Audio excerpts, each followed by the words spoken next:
Right. Shalom. First and foremost, I'd like to give all praises and glory and honor to Yahweh Ba'Shem, Yahweh Shai Ba'Shem, Ukakadash, and the Heavenly Father. True name is Yahweh, and His unbegotten Son Ba'Shem, in the name of Hamashiach, Yahweh Shai. Those are the true names in the ancient Paleo Hebrew. The Lashma Gadash tongue, and I say Barakatham to the elders and apostles, Wa'akim, Wa'akwaf, and I say Shalom. And this is a sit-down lesson of the prophecy updates as of October 27, 2025, on this Monday night. And this is a website from RT.com. It says U.S.-Japan signs critical minor deal. Right, so you're going to see more economic alliance between South Korea, Japan, and the United States with their ongoing tensions against North Korea. Even though there's a news article, Trump says he's willing to meet Kim Jong-un. But till then, you're still going to see the tensions are only going to escalate between North Korea versus South Korea, Japan, and the United States in the meantime. But you have right here, the United States signed a critical minors deal. A treaty came shortly after China restrict export of rare earth and chip making equipment in response to Trump's tariffs, right? Because you've been having chip wars, like electronics and goods, been wars between China and the United States, for quite a long time. And we're seeing it still to this day, despite the fact they came to some type of trade agreement to potentially take off that 100% tariffs that the United States is going to put on China. But till then, you're still going to see tensions between China and the United States. The tensions are still going to be there, despite the fact they're trying to ease the tensions.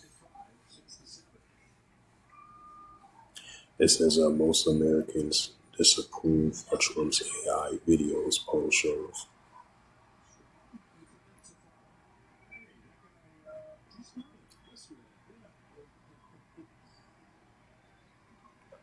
It says Putin is the most popular leader in the world, Tucker Carlson reports. It says U.S. could ditch 100% tariffs, threats, Treasury chief mentions.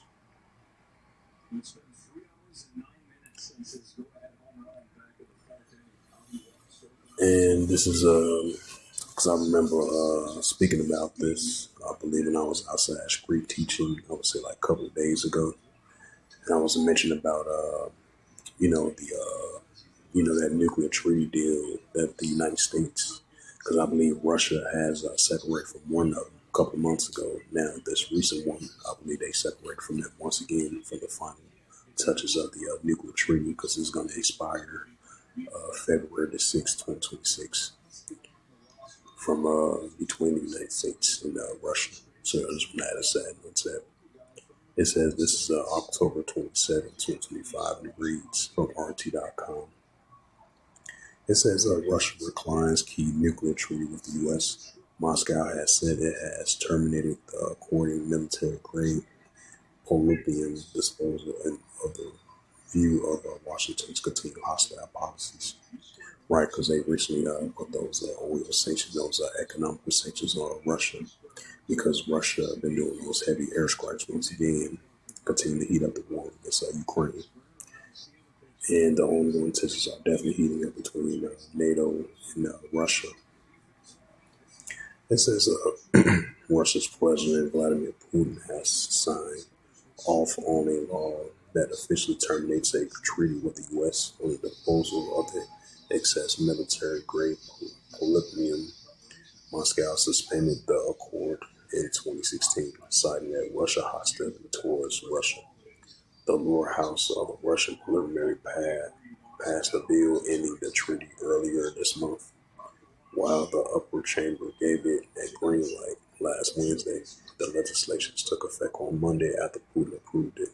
The agreement, which originated signed in September 2000, stipulated of each of the signatory disposal of the 34 tons of military-grade polonium has been declared redundant for the purpose of military programs. And damn, that's 25 years ago. I think that was under the George Bush administration. I think they signed that deal, or Bill Clinton, I believe, or the Bush administration. It says the agreement was originally signed in September 2000. Yeah, it had to be under the George Bush administration. It says the agreement, which originated signed in September 2000, stipulated that each of the signatory disposal of the 34 tons of military-grade polonium that has been declared redundant for the purpose proposed of military programs.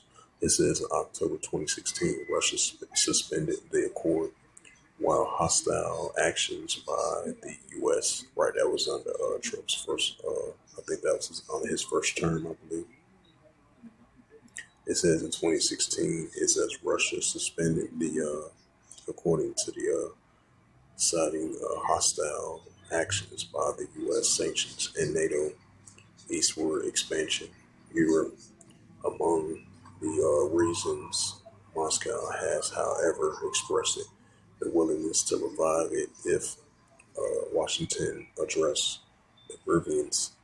A noted accompanying the law, citing that a fundamental change in circumstances, added that the extent that Washington's anti-Russian policies has only increased in recent years, which that is true, especially with the Russia-Ukraine situation, because Ukraine is allies with the United States and NATO, which is back to help Ukraine. It says addressing the Russian lawmaker earlier this month, the Deputy Foreign Minister Sergei Ryabkov also noted that the U.S. has sought to change the polonium disposal protocols. Moscow objected, expressed concerns that the radioactive minerals could potentially be disintegrated and reused. And diplomatic says during the Trump first term in office, Washington withdrew from the 1987 Intermediate Range Nuclear Forces Treaty as well as the 1992 Minsk Treaty. Last month, Putin limited that step-by-step system of the Soviet American and Russian American agreements on nuclear missiles and strategic defense arms controls was almost completely dismantled. He stated that Russia was prepared to continue abiding by the central limitations of the new nuclear treaty. The only remaining arms control agreements between Moscow and Washington for 1 year and expires on February the 5th, 2026. It says in force since 2011, the treaty limits the U.S. and Russia to no more than 1,500 deployed strategic nuclear warheads. Responding to Russia's proposal in early October, Trump hails a good idea.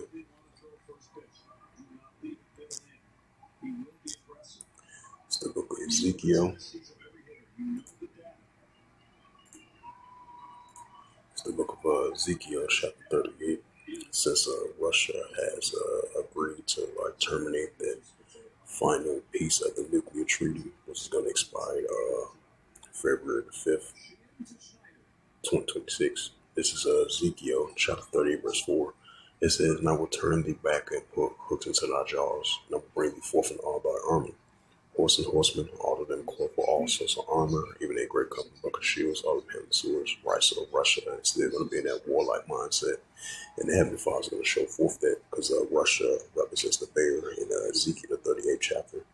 So the Heavenly Father is going to continue to put the hooks and back to the jaws of these Russians, while you're still going to have the Russia-Ukraine situation intensifying, and NATO and the EU together going against Belarus and Russia. So that's only going to continue to heat up, despite the fact they might sign peace deals or ceasefire agreements or try to ease the tensions, but the tensions are still going to be there on both sides. And this is Ezekiel chapter 38, verse 5. It says, Persia, Ethiopia, Libya, with all of them shield of him. Right, so these are increasing economic alliance and military alliance of Persia, Ethiopia, Libya. They're going to team up with Russia as being economical partners and military partners. Ezekiel chapter 30, verse 6, Gomer and all his bands, the house of Togomor of the north quarters, and all his bands, so many people with thee. Right, so Turkey is going to be allies to Russia's world too, even though they play both sides of the fence, even though they've been signing deals with other countries. Because I believe the UK and Turkey, I believe they signed a deal. So that's the example of Turkey. They playing both sides of the fence. Sometimes they down with NATO. Sometimes they down with the United States. Sometimes they down with the Arab nations. But definitely for sure, Russia is going to be a key ally and key ally to Turkey, because you're still going to have tensions between Turkey and Israel. And it's like Turkey cut ties for Israel, like what, 2.5 months ago. It says Ezekiel chapter 30, verse 6. It says Gomer and all his bands, the house of Togomor of the north quarters, and all his bands, many people with thee. So you're still going to have military operations down in Iraq and Syria by Turkey, because they still got military bases up there, and their main target is going to be the Israel Defense Force. Ezekiel chapter 30, verse 7. Be thou prepared, prepare for thyself, and all thy companies that are assembled unto thee, and be thou a guard unto them. Right, so Russia is definitely going to be a guard to these nations. Iran, Ethiopia, Libya, and Turkey, despite the fact that Western countries trying to ease the tensions against Russia, but the tensions are only going to continue to increase. This is the book of Matthew, chapter 24, and verse 6. It says, "You should hear of wars and rumors of wars. See that you be not troubled, for all these things must first come to pass, but the end is not yet." Right, so this is a modern day of wars and rumors of wars. Just like a couple of days ago, Russia has launches of missiles, which is, I believe, that's still in development, which they can reach farther distance to certain places of their adversaries. That's why you have the Russia-Ukraine situations intensifying, and then the tensions between NATO and Russia that's heating up. So these are signs of modern day wars and rumors of wars that we see in the world today that Yahweh spoke about. It says, "Ye shall hear of wars and rumors of wars." Right, Russia versus Ukraine, tensions happening down there in Latin America. The president of the United States and the president Maduro, and the tensions are heating up between the United States armies on standby versus the Venezuela armies on standby down there in Latin America. Because you had Venezuela recently get their military exercise drills, and then you had the United States not too far from Venezuela doing their military exercise drills down there in Latin America. And then you had a couple of days ago, you had the United States had a warship over there in Trinidad, and I believe and then after that, it was a news article that came out that I think Venezuela has cut ties with Trinidad, because it was a warship was over there near Trinidad with the ongoing tensions between the United States and Venezuela, and which the United States putting more pressure on Venezuela according to the news articles. So these are definitely signs of building up of wars and rumors of wars between the nations. It says that you should hear a war is a war. Yep, you should hear of wars and rumors of wars. See that you be not troubled, for all these things must first come to pass, but it's not yet. Matthews 24, verse 7. For nation shall rise against nation, which goes into ethnos, and kingdom against kingdom, and there shall be famines and pestilence and earthquakes in diverse places. Right, because you had that 6.8 earthquake over there in the Caribbean islands, over there Antigua earlier today. And I believe it was the aftershock of the 6.0 over there as well too. And then you had a 6.0 earthquake over there in Turkey. I checked that out as well too. So we're definitely going to be seeing earthquakes in diverse places increasing pestilence, increasing famines, increasing nation against nation, kingdom against kingdom, and an increasing of wars, rumors of wars as well too. So with that, hopefully this prophecy updates was edifying as of October 27th, 2025 on this Monday night. So with that, I'd like to give all praises and glory and honor to Yahweh Bahashem, Yahweh Shai Bahashem Akakadash, Barakatham to the elders and apostles, Wa'akim Aquaf. Until next time, I would say Shalom. And once again, the Heavenly Father, true name is Yahweh, and His only begotten Son, Bahashem, in the name of Hamashiach Yahushua. Those are their true names in the ancient Paleo Hebrew, the National Kadashim tongue, Barakatham to the elders and apostles, Wa'akim Aquaf. Until next time, I would say Shalom.